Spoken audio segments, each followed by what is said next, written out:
tonight. And his Going to the rim. Exactly. Yeah. He went to the rim on consecutive possessions, got easy buckets, very athletic, looking smooth, exactly what you want. And then immediately afterwards, when it feels like, okay, Shaden's going to take the game over, he steps into a three, and it's just like, no. Yeah. I'm not going to say it's as dramatic as Russell Westbrook, because it's not. Russ is very unique. Yes. But Shaden did make a three early, and he took 8 in the game. Yeah. And Shaden's going to shoot threes on this team. That's just what's going to happen. They need him to. They need him to. Yeah. But when he's so effective getting to the rim and finishing successfully and looking confident, and it's in the flow of what's going on in the Blazers offense, and the decision to take the three, you just kind of wring your hands and like, buddy, you're so close. The thing is, though, it is incredibly difficult and taxing getting to the rim over and over and over again. That's part of why guys turn to shooting, is you have that opportunity to be a shooter because, number one, you space the floor. Number two, it's a shot that's easier to get. You don't have to work quite as hard for it individually. You can find something more as a team before you have to get into, I need to put my shoulder down, which was kind of funny. There was a couple times tonight where Shaden was forced to attack the rim because of where the shot clock was, what he had to do, and the outcome necessary. And seemingly every time he did that, he got to the rim and finished. He finished 8 of 10 at the rim, and you're sitting there going, yeah, that's exactly what you need to see from him. But the problem was tonight is you look at the bench production. Jeremy Grant was good, but nobody else was out there with him, and then Jeremy ends up getting just some ticky-tack fouls. Picks up 6 fouls tonight. He only ended up playing 22 minutes, which is 7-8 minutes under his average on the season. And without him on the floor, now you've got to stretch even further because you don't have Scoot, you don't have Dame, you don't have Blake, you don't have Tease, and now you don't have Jeremy. I mean, that's 5 guys is a lot of guys. Now, the Heat were without Tyler Hero and Bam Adebayo, which that's not a small ask, but their guys stepped up from tonight. Pelle Larsson was good for them. We talked about Nikola Jovic being good for them. Norman Powell came up and hit some big shots, including drawing a foul that got Jeremy out of the game, and then drawing the foul on Denny on the Norm shimmy. Norm shimmy was tough. Hawkes was good putting his head down, getting to the rim. You heard Denny, if you were watching in the Trailblazers post game, talk about how the defense just kind of let up. And if you look at it, I mean, yes, the raw scoring totals by quarter: 27 in the first quarter of the Heat, 45 in the second, 28 in the third, 36 in the fourth. And what you kind of have to do is you can't just look at the raw scoring when you're talking about two teams that are playing this fast. You have to look at kind of a points per possession basis. But even when you look at it in that regard, the Blazers still fell behind tonight. Where you can identify it, it was really simple. In the half court, the stats courtesy of Cleaning the Glass. Shout out Ben Falk. Miami Heat was in the 67th percentile in the half court. They averaged 101.1 points per 100. We got to help people out. There's people just watching football who haven't turned the channel yet. It's numbers, folks. Okay, yeah. So basically, what it means, over 100 possessions, you would expect them to score 101. Okay. The Blazers were in the 8th percentile. Again, these numbers, bigger numbers, good. Smaller numbers, bad. So the Heat were at 101. The Blazers were at 76. That is egregious. It's 67th percentile versus 8th percentile. When the Blazers get stuck in the half court, they are not good because they don't have the spacing and the shooting necessary. What the book is out on the Blazers. The team that has so far done this the best, the Golden State Warriors tried to do this. They zoned them up, but they had Steph Curry and Brandon Podziemski up top. If you do that, Denny Avdija is going to go num because you just don't have the size to deal with Denny getting downhill. Is that how Miami was able to deal with it? Yeah, I mean, who do they play tonight? Pelle Larsson's a big guard. Nikola Jovic is a big forward, 6'10". Kelly Ware is 7'1", who's incredibly athletic. Jaime Jaquez is a big guard combo forward. The only guy who's not big is Davion Mitchell, but his nickname is Off Night because he's such a great defender.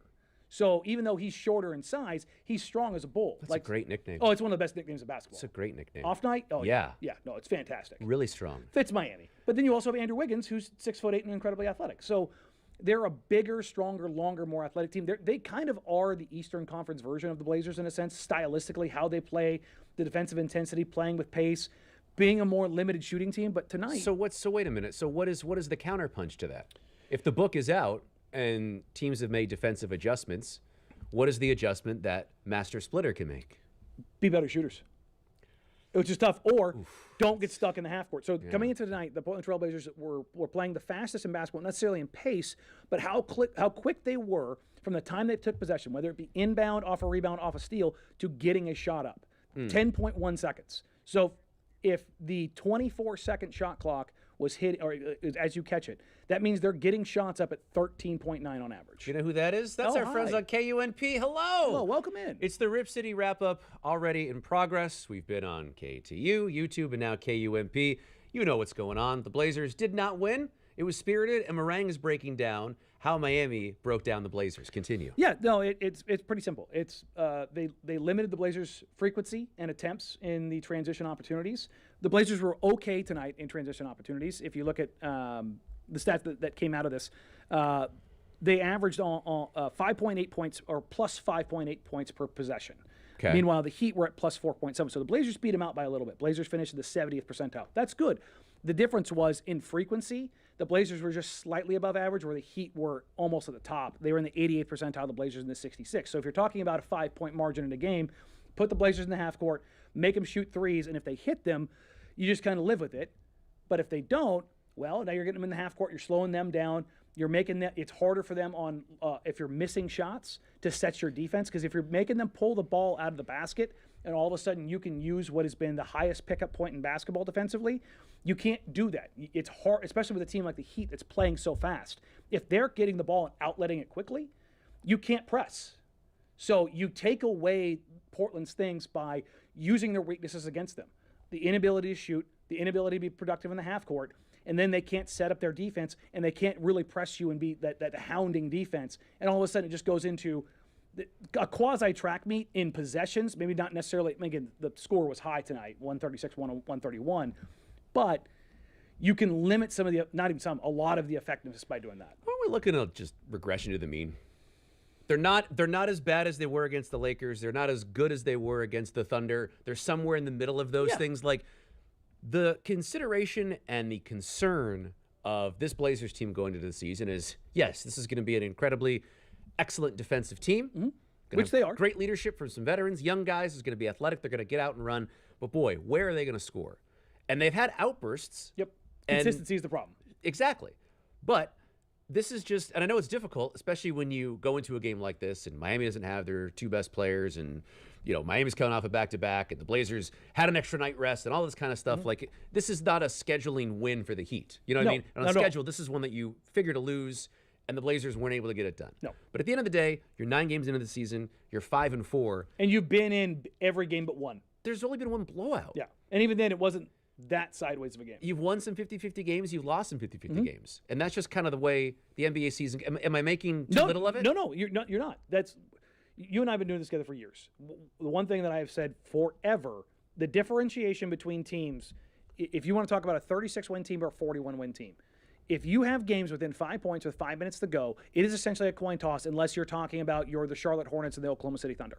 If you're not at the very end of good and the very end of bad, if you are somewhere between 20 and 10, 20 or 22 and 8 as far as like rankings in the NBA, there's a lot of fluidity, and a lot of that comes down to your ability to execute in the half court. And the Blazers are going to be at the back end of that this year. That's what they've shown, is they have not been good in the half court this year. The only guy that they have that is consistently good in the half court is Denny. Drew's had some nights. Jeremy's had some nights. Shaedon has had some opportunities. He's been good. Shaedon's been very good in transition, which, yeah, you should expect that. But if you get to those positions, it's a coin toss. And where are they at now? They're 5-4. You can make a very, very, very, very simple argument that this team should be 7-2, 6-3. But you could also say this is a team that probably could be 4-5, just because of how things have shook out. But they may, like the Oklahoma City game, that's a game they very easily could have lost. The Denver game. The Denver game's another game they very easily could have lost. The same way you could say they very easily could have beaten Minnesota. They very easily could have beaten LA. There were opportunities in there across the board where they had opportunities to win the game and or lose the game. So it's just, I know people don't like boiling it down to luck because then it takes it out of your hand, but there is some luck to it. I mean, I just think it's the sample size getting bigger. Yeah, like we're starting to. We're almost. We've done 9 games. We're past. Rand likes to say we're past 10% in the season at this point. I just think that once you extrapolate it out over the course of the season, it's going to fall somewhere in the middle. And this is a team that looks better than I think we thought they were going to be offensively going into the season. And because they've had success early, now the expectations are at a point where if you don't take care of a team like Miami on the road in a situation where the schedule doesn't work out and they don't have their top 2 guys, it feels like a disappointment. So I get why people are disappointed. I just don't think this is the sort of game I watch. Anything drastically has to change. No. They just didn't make shots, and Miami did. And the tweet that was just up on the screen, somebody, they weren't disappointed with the game, but it was an opportunity there at the end where the ball kind of ping-ponged around. Shea had an opportunity to take the 3. He kind of record-scratched. Then he got it to Chris. The closeout from Davion Mitchell was very good, and you had to kick out over to Giroux, who had a pump fake one more time because Jaime Jaquez came out. But Giroux, being the pro that he is, gives the pump fake, resets, takes a shot, gets a decent look at it. If that 3 goes in, who knows what we're like? Do the Heat stumble in the next possession? That's the sliding doors of it all. That's an NBA game. That's why when you have it within 5 points, 5 minutes to go, it's like, all right, who wants it? And that's a lot of times. How does the ball bounce? If ball go in hoop, it changes. If not, it doesn't. Well, it was a big night for Denny Avdia and fans. You know. I know Danny Marang knows. You also know. Well, sometimes you just got to go big. I'm talking the triple bonus jack combo. That's 3 juicy beef patties, 3 slices of melty American cheese, shredded lettuce, not Danny's favorite I found out today, pickles, and Jack's secret sauce on a toasted bun, plus fries and a drink. You can order it right now on the Jack in the Box app. 3 times the beef, 3 times the flavor. Kind of like having a fun night in Miami. Yeah. Although, tell you what, the way the game started, it looked like they had a glass of milk, went to bed at 8 o'clock. They came out a great first quarter. You know who's all about people just like this team? Decana Subaru. Oh. From your very first drive to your very first visit, they're focused on making a difference for you and our community. That's why they say, what, Marang? Believe it nice. Decana Subaru. It's not just about cars. It's about people. It's time for a deep dive into a shallow topic. That's right. It's Trend BA. Play the theme music. Get the banners up. There we go. We'll get that. Oh, we're so close to getting it. TBA. Okay, so again, this is about as shallow as a topic as you could possibly have. You can't read any of that. So what that says is the NBA decided that we forgot to count a free throw. Oops. In a game between 2 NBA teams that had a 30-point outcome. 20,000 people were watching it. So instead of it being 148 to 114, it was 148 to 115, bully to the Cleveland Cavaliers. But Danny, this was an innocuous point in the second quarter of a blowout game. Good for Trey Johnson, who gets credited with an extra point for the Wizards of Washington. Shout out to the Cavs for making the graphic. Well done. But what if this was a 90-91 game? Well, number one, that would be 1991 if it was 90-91, because as you can see, they scored 140. It was 214 to 213. Yeah, there you go.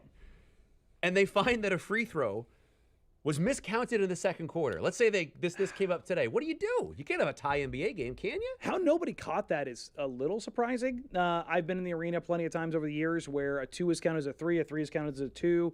There was a game earlier for the Blazers this year where a Shaedon Sharpe 3 disappeared. Yes, we're still looking for it. Yeah, I don't know where it is. I don't know if you guys got an answer on the broadcast, but when I was in the building, we were just sitting there kind of going, huh? Like, why did the score change? And there was no announcement made by I never heard Mason. anything. I think what ended up being the call was that he stepped out and they went to a review and they took it away. Let us know. Yeah, there's no communication there. It was definitely threw me off. But with that, thankfully it didn't come into play. But thankfully, I kind of want to see that chaos scenario of like seeing the NBA have to scramble and get it together. Love to see that right now. I mean, he would not allow that to occur. Like he would not let this come out, right? I mean, yeah. I mean, imagine. Speaking of a 3 disappearing, well, I mean, someone would disappear. What if that was the difference between Trey Johnson's over/under? Oh boy. Yeah. Now is someone now I'm tight tightening my tinfoil. I know. Like, is that what happened? Is that how this was caught? Wow. This was his over/under line? See, I'm pure of heart, so I thought that this was just an assistant coach looking over game tape. Somebody saw this in the film, or somebody realized it in later in action was like, ooh, my bad. Scorekeeper definitely. Naughty. Don't do that. That's the problem with more points; they get more difficult to. Yeah, you just keep track just of. So many, you just can't keep track of all of them. It's tough. Donovan was good tonight. I liked what I saw from Donovan. He was. Wish my guy could keep the ball up here a little bit more, but you felt his the presence. Tone in your voice, just like God, he was. Yeah, but It's that. Give him the butt. Yeah, no, there's no but. I thought this is the second time this season where you felt Donovan Klingen's presence. For whatever reason, the Miami Heat thought it was a good idea to continually throw lobs around Donovan Klingen. Donovan Klingen does one thing he does other things very well, but one thing he does very well is be big. He does this and just puts his arms up at the rim. It's like he's 7'3". If you're going to throw a lob near the guy, you better put some pace and you better put it in a pinpoint precision area because he's just going to interrupt it. I think they tried him 4 or 5 times tonight. I just don't. Somehow he only got 2 blocks. It felt like he had 6 on one possession. He got deflections. So because it's a pass. Is that like an advanced analytical stat that I'll see? Deflections? If I remember right, 2 of those interruptions, deflections that you want to call them, Miami ended up getting them back and resetting the possession. So it's just a deflection. And you can find those in the advanced stats on NBA.com. I'm still not sure why deflections don't register. And the same thing with offensive fouls drawn and charges drawn, because Toumani Camara last year was better than 25 teams in the NBA by himself in offensive fouls drawn. Mild tangent here. Toumani Camara's ability to draw charges and offensive fouls is absolutely egregious. It is uncanny. It's uncanny. Back to Donovan Klingen. Don's presence tonight was very good.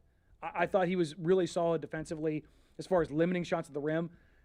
I'm beginning to wonder, though, how effective he can be when they're playing at this pace. And it's not about him being tired or not. It's about how fast he can get up and down the floor and be a part of things. Like how fast he can bust back defensively to set, how fast he can bust back down the floor in transition. Now, there's a skill in figuring that out. Like when he can take off. That's the thing. And doesn't he have to cheat some possessions too? Like he literally can't run up and down the floor for like a long wacky sequence, or you got to take him out of the game. That's the thing is like you see Denny get a defensive rebound and go. Sometimes you have to kind of evaluate, do I need to book at this possession? And that's just kind of a feel thing. And everyone's like, oh, you need to go. You're an NBA player. He's 7'3", 280 pounds. No, he doesn't. Guys that big do not need to run up and down the floor like Donovan Mitchell. My favorite bit is you just having to reaffirm and make sure everyone out there knows how big Donovan Klingen is. Massive. He's trying to just listen to him. He's trying to tell you how big he is. Look at him next to literally anybody in the NBA, not named Victor Wembanyama. He is enormous. So when you ask this guy to run up and down the floor at the second fastest pace in the NBA, it's just not going to happen. Have you guys watched Donovan run? Like, he's a massive dude. This isn't Turbo. Like he's not hammering the gas and going. It takes him a few steps to get going. Lumbers. So if he's going to commit, he's got to commit. Now he eats up space because his strides are 9 feet long, but it's like, yeah, you have to kind of pick and choose. If you're a traditional big like Donovan is a traditional big.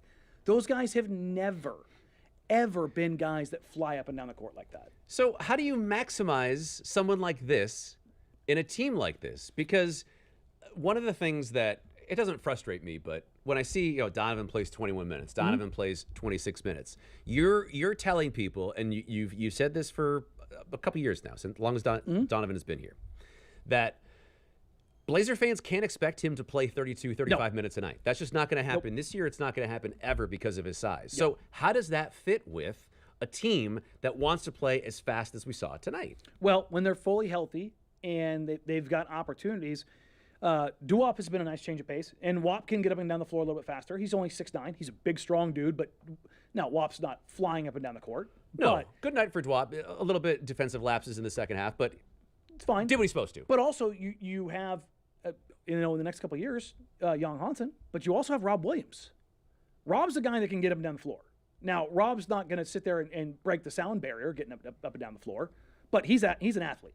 And so you've got this depth, and Tiago Splitter's been very specific about how he wants to do rotations. If you look at the rotations up and down for the Blazers on any given night, what they do is go shorter bursts because he's asking guys to play harder. He has mentioned, when I was coaching last year for Paris basketball, playing this way, we have to have shorter bursts. Otherwise, you can't give 100%. He mentioned there's really only one guy he can remember who could play like an absolute psychopath for 30-plus minutes a night like this, and it was 22-year-old Russell Westbrook. And Russ is, you look at the 10-year period of like peak Russell Westbrook, he was a guy playing 34 minutes a night at an insane pace. He's one of the most well-conditioned athletes probably in the history of the NBA. he's not a guy that took time off.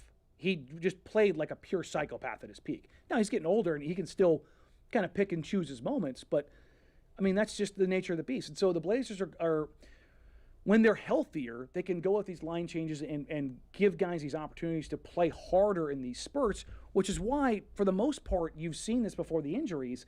Guys were playing less minutes, but also Splitter's looking around and going, we're shorthanded quite a bit.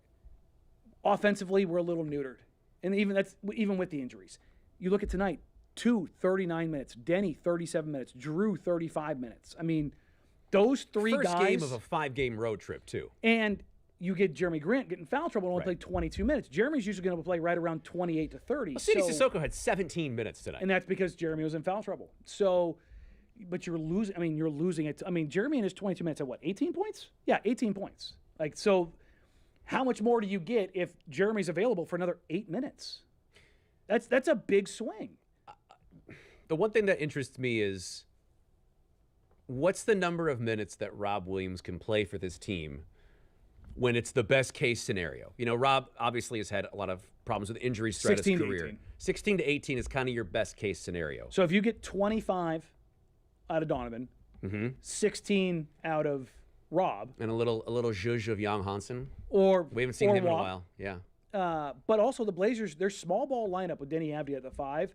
Defensively, they're giving up some stuff, but offensively, they have been so unbelievably That's the starters with either Jeremy or Chris in for Donovan, right? Yes. Yeah. So, they've also run the lineup with Drew, Tease, Jeremy, that's right, Denny, Chris. Yeah, no Shea. They've run it without Shea a little bit, and it's like here's 4 unbelievably good defenders and Denny, who's a plus defender, but the offensive numbers. I can try and pull it up right now, see if it actually works. They were going into the last game. They had an offensive rating of 150, which is just bonkers. Now the defensive rating, I want to say it was like 122, but they were actually might have been 123 because I think they were a plus 37. It was just like, oh, now they were giving up, quite a bit defensively, but offensively they were just breaking opponents' backs. Something we haven't mentioned yet while you pull that up. The first substitution tonight was Denny Avdia. Yeah, it was something I mentioned on the radio a couple days ago. It took, as a way to kind of get Shaedon Sharpe going. And it had more to do with if you're going to have Shaedon Sharpe be out there with Drew and Denny, it looks like it's hard for Shea to kind of figure out where he needs to get going, where he's going to get his spots, how he's going to kind of pick and choose. And I was like, you know what? If Jeremy's going to come in, and if Jeremy's going to continue to come off the bench, I want to see Jeremy come in for Denny. Because that takes a guy who needs the ball more off the ball. Because Jeremy's a guy who's just a play finisher. And during the broadcast tonight, they brought up Tiago Splitter in his time with the Spurs. And this is the Spursian basketball. You make a decision in 0.5 seconds. That it's drive, pass, shoot. Shaedon Sharpe has never played basketball like that. So he is still kind of slow in that process. But if you take one other guy off the floor and Denny, who needs the ball to be more effective, now Shea can maybe understand, I need to be more aggressive. And even if it's the wrong decision in that it's drive or shoot, at least he's making the decision faster. And you can kind of learn from that of like, you know what, that wasn't the right thing. Or, hey, that was the right thing. Towards the end of the game when Shea had a couple of drives to the rim, it was not catch, go into triple threat, figure it out. No, this is what I do when I score. Yeah, and it's like get downhill. Yeah. Either move it or go or shoot. Just whatever it is, make the decision quickly. Live with whatever comes out of it, but make the decision quickly. And I think what Splitter was trying to do with that substitution was exactly that.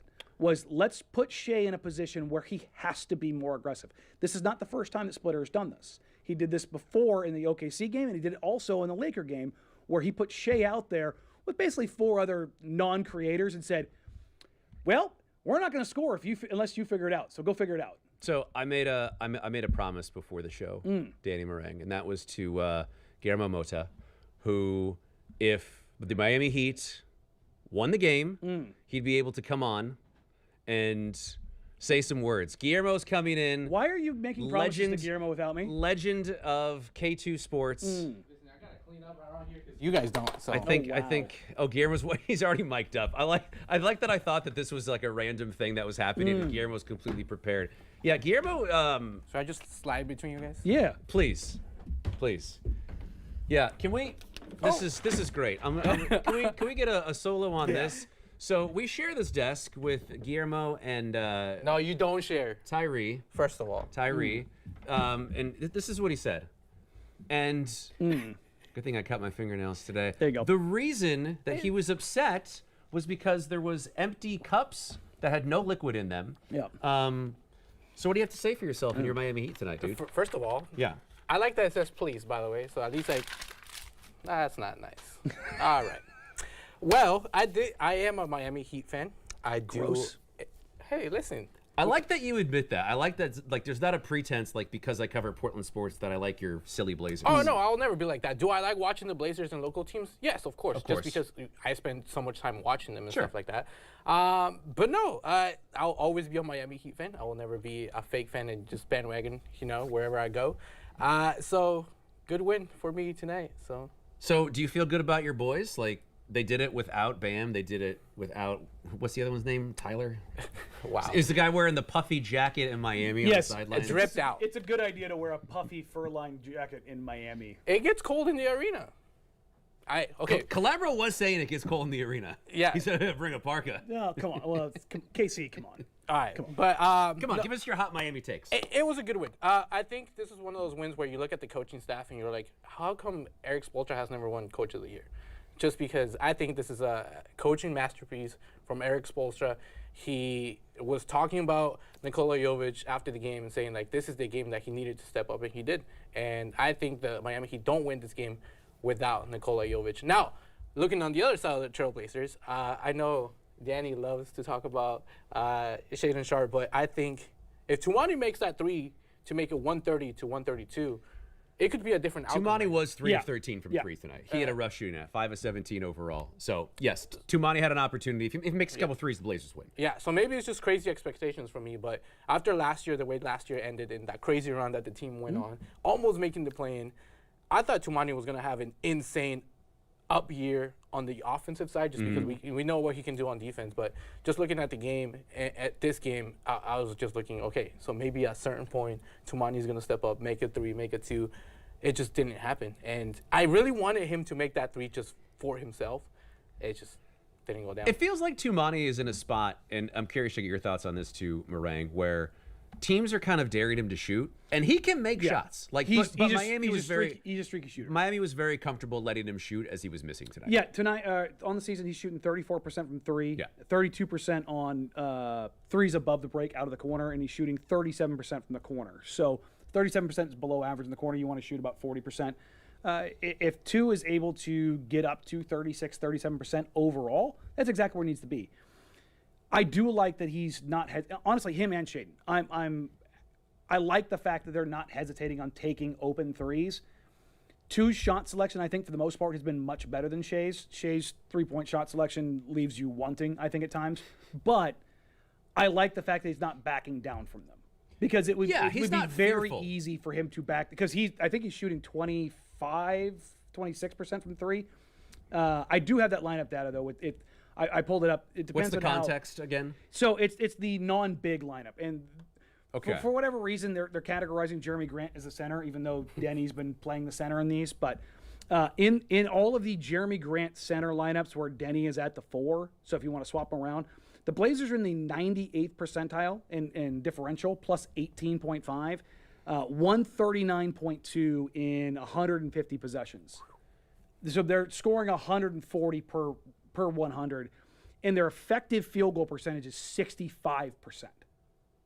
That's bonkers. That's 100th percentile. Now, again, for the SEC football fans watching that just haven't changed the channel, effective field goal percentage? Yes, that's your combination that's going to factor in your three-point shooting as well. So the flip side of this is they're giving up 120.6 defensively per 100. Now, that puts them in the 19th percentile. But if your offense is just so good, again, basically plus 20, it doesn't matter. The problem is that when that group goes out or that those in-between groups go in there, their offense hits the skids. So because this group plays in transition a ton, especially the early lineups. Like these lineups, a lot of these, guess who's in them? Blake Wesley, Matisse Thybulle. Because they are so good at forcing turnovers, they are so good at causing havoc that group just got out and just absolutely destructive offensively, which they didn't do tonight. Yeah. First of all, one of you smells really good. I don't know which one. I think it's you. But you I also, actually think it's me. you also smell good sometimes. But let me ask you this. Just sometimes. There's something I've noticed, and I don't know if this could be a good thing and a bad thing sometimes. But Tumani Kamara attempts a lot of charges. To take charge. Oh yeah, no, he was literally number 1 in the NBA last year. At what point, looking at this game today, he not all of them went his way, of course. At one point, at one point, do you talk to him as Thiago Splitter, and you're like, okay, let's maybe calm down on the charges. Sometimes we don't have to. You take want him to all of stop them. taking charges? Well, I just don't want him to foul out Did you because. tell a bird not to fly? Listen, all I'm saying is like at some point It's risky, is what you're saying. It's very risky. But I would push back because I think that it's one of those things that the reputation feeds upon itself. Like once you're known as a guy who's taking charges effectively, I think the refs are going to call it more. And the fact there was one tonight, because I think it took 2 or 3, where it's not the charge. It's like the hop step before he gets to the point where he's gonna take the charge. He's like really mastered the letting the defender come into him rather than going into the defender. And even when it's like a 50-50 to kind of push back again, he has this ability to really, really hit the deck, but he does it in a way like almost like, Robert De Niro or Al Pacino or DiCaprio, like the acting in there. Before my time. Give him an Academy Award. You don't know who Robert De Niro is, young man? I know who he is. Okay, very good. Unbelievable. So he hits the deck with incredible acting, but he does it in a way that He doesn't does look like he's absorb the acting. contact, Right. but he's not taking it full on the chin. Exactly. Like he's preserving himself. But so to your point though, what makes Tu unique in that vein is that if you look at his career, he's slightly above average at generating steals and generating blocks for his position, but he's not Matisse Thybulle. He's not a guy who is in the 100th percentile in blocks and steal rate for his position. But what he is in the 100th percentile is drawing offensive fouls, not just charges. He picks up. He had one tonight where he picked up Khalil Ware, hit him with a screen, and he toppled over again, selling the contact a little bit. He has mastered the dark arts of offensive foul drawing. He is quite literally the best at it in the entire NBA. That's the data all backs it up. He is that good at doing that. If you look at the all defense team numbers from last year, they had steals, deflections, blocks. Like Dyson Daniels is the best player in NBA history in the tracking era in deflections. He set a number that probably no one will ever break other than him last year. But Tu's superpower is his ability to draw offensive fouls, because not only do you force the turnover, you're now picking up a foul. And if you can put somebody in foul trouble by doing that, it's a risk worth taking. He's very conscious of his foul total. Because he can be handsy defensively, he has said, I need to be very, very, very sure of like when I'm going to be aggressive with my hands defensively, because he knows there's a 50-50 chance on any given night he may try to attempt to draw 2 fouls. They may go against him, and now he has to be a really good defender with his feet and not use his hands at all. So it's a bit of a trade-off. Shout out Femi. I thought the same thing. Femi tweeted Tumani spent the whole time on the floor. I thought the same thing. I love that scrappy play. I mean, that's what key culture is all about too. Okay, I have 2 more scenarios before I get out of here, so I don't take I love scenarios. too much time. Okay, first Too much time.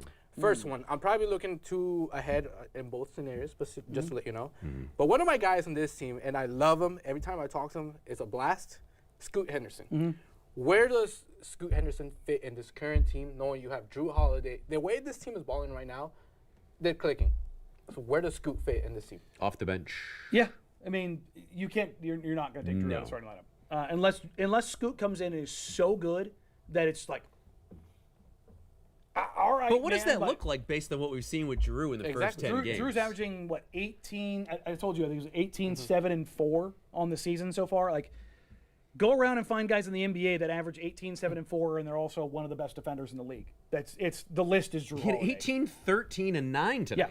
Yeah, he's really good. 13 assists and 3 turnovers. And that's the other thing is his assist to turnover rate this year has been really good. And with that pace to only turn over 3 times, handling the ball that much is here's impressive. The thing. This isn't anti-Scoot, because I know people will take it this way. Scoot's going to come in at this breakneck pace, and that ball is going to end up in the stands a few times. Of course it will. Because he already had a bit of a penchant for turnovers, particularly with bad passes. That's something he'll have to focus on when he gets back. But with Blake out until, was it 8 to 12 weeks or 10 to 12 weeks? January-ish. Mid to late January, and then you have the ramp-up time. I'm not reporting anything. there's an outside chance maybe he's not back to full speed until the All-Star break. If you just kind of look at it. Talking about Blake. Yes, Blake Wesley. Yeah. With Scoot, we haven't got any updates on him, but I would just say use Christmas time as a barometer. Where's the clock there? Because we're coming soon to the end of the initial estimate, which would prompt the team to probably give some sort of update. Well, the estimate for the return to basketball activity. Yes. So I believe we hit 6 weeks yesterday because I believe it was and it was 4 Friday. to 8, right? It was 4 to 8. Joe Cronin in Media Day said probably closer to 4 to 10. Yeah, so Thanksgiving-ish, we'll probably hear something, you would think. I think probably first week of December we'll know something. Yeah, but that doesn't mean that he's imminently returning. Well, he's coming off a hamstring injury where you don't do anything. Yep. It's going to take him probably 2 weeks because the way they play, they're not practicing. They need that rest time. So how's Scoot going to get out there? There's a chance you might see him go get some practices with the G League, like we've seen with Young Hansen.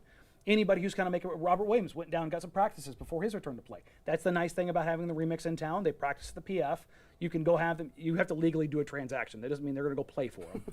But you send him down for. It'd be sick to see Scoot out there Yeah. with the remix. Well, I mean, he did play against them. Yeah. For the Ignite. So, but you see these opportunities. Actually, Scoot didn't. The remix is next year. I wasn't going to put. I was going to let it go. No, I was. Way to correct the record. No, I was thinking Ron Holland and Modest Buzelis.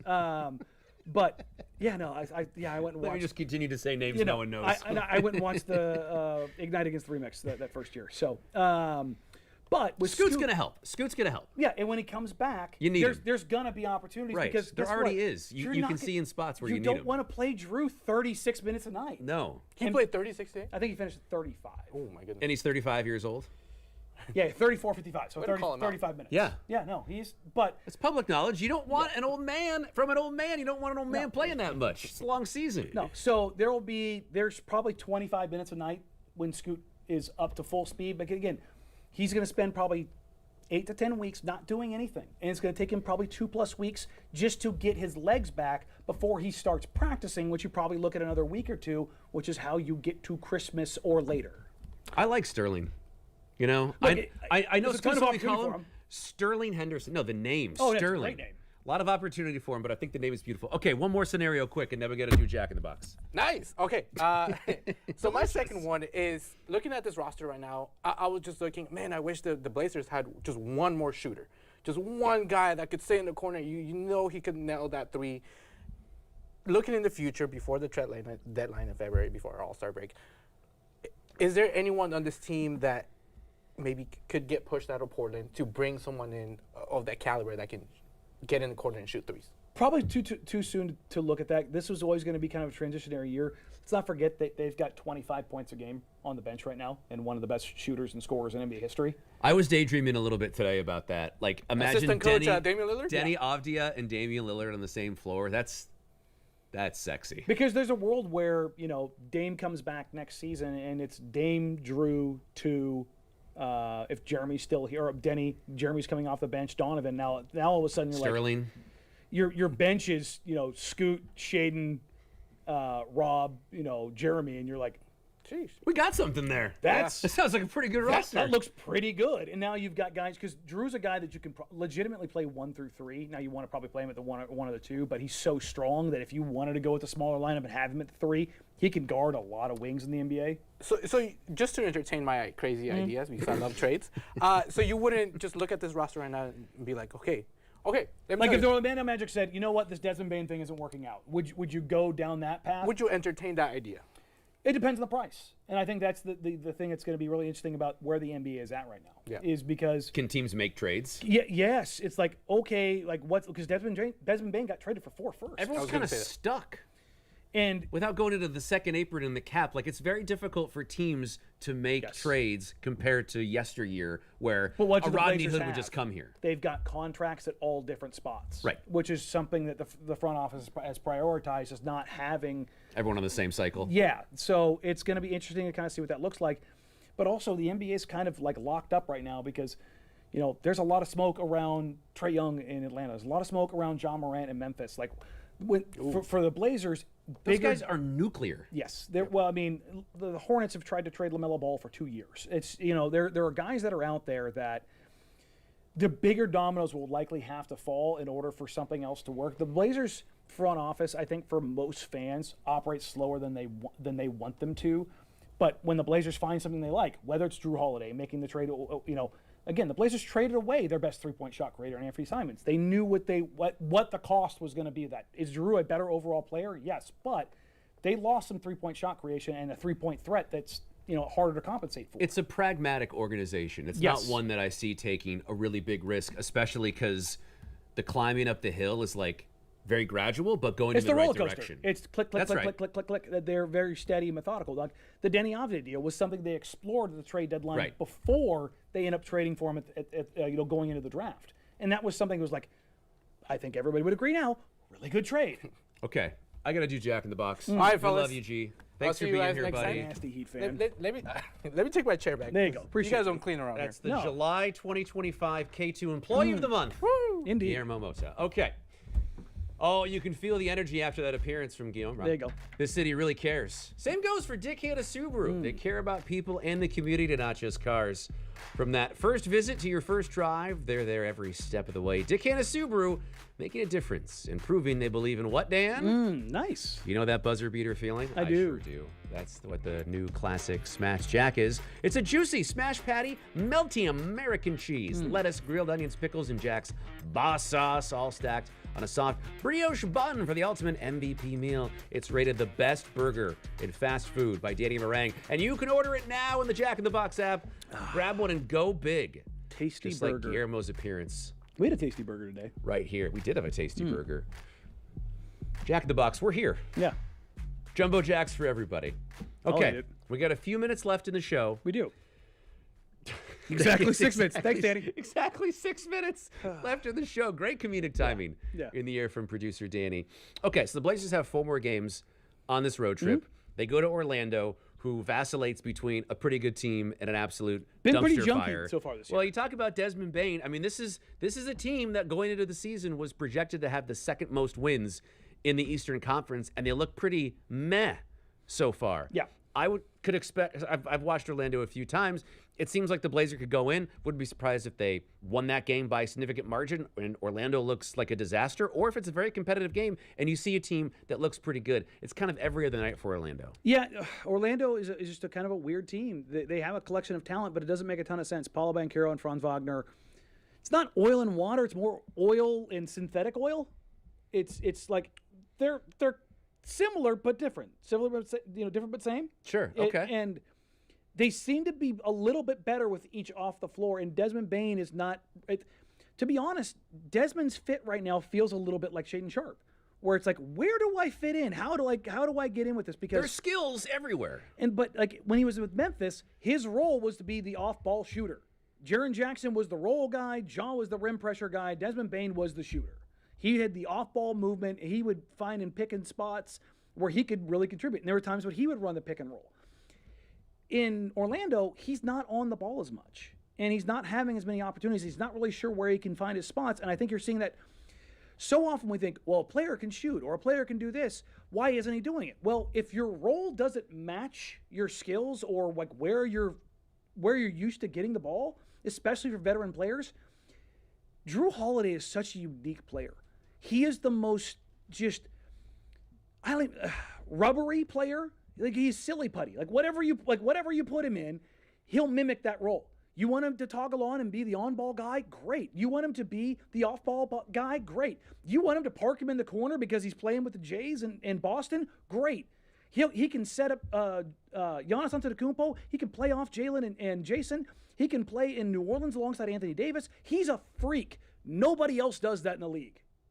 And so I think people look at a guy like Drew like, well, he can do it. It's like, yeah, he's one of the only guys in the league who can do that. So they want guys like Desmond Bane. They want guys like Shaedon Sharpe who, when their role changes or their responsibilities or what they're asked to do changes, why can't you do that? It's like, it's so dumb, but you can't change the stripes on a tiger. You've got to find ways to maximize it. And that is, to me, outside of communication and understanding and trust with players, that is a coach's number one job, putting them in the best possible spot for them to be successful, but within the team concept. And Orlando has none of that so far. And because they have so many household names, the expectations are incredibly high, and especially in a year where the Eastern Conference is kind of like, I think Detroit is the best team in the Eastern Conference. It might be, yeah. Right now, Chicago's played really good. Like they blew a 20-point lead tonight. It is a pretty wide open conference at the moment. With Tatum out, it kind of takes Boston out of consideration. Orlando was expected to be one of those teams that would kind of go in like there was a natural. They had that really exciting 7-game series against the Cavs a few years back. That last year, despite the injury bug, they were a pretty competent team defensively, and you think, okay, adding Desmond Bane into that is going to take it to the next level. But when you don't have, like to your point, the right chemistry, and you just get a bunch of dudes together, sometimes the pieces don't quite fit, and that's likely what we're going to see on Monday. It's not square peg round hole. It's octagon peg round hole.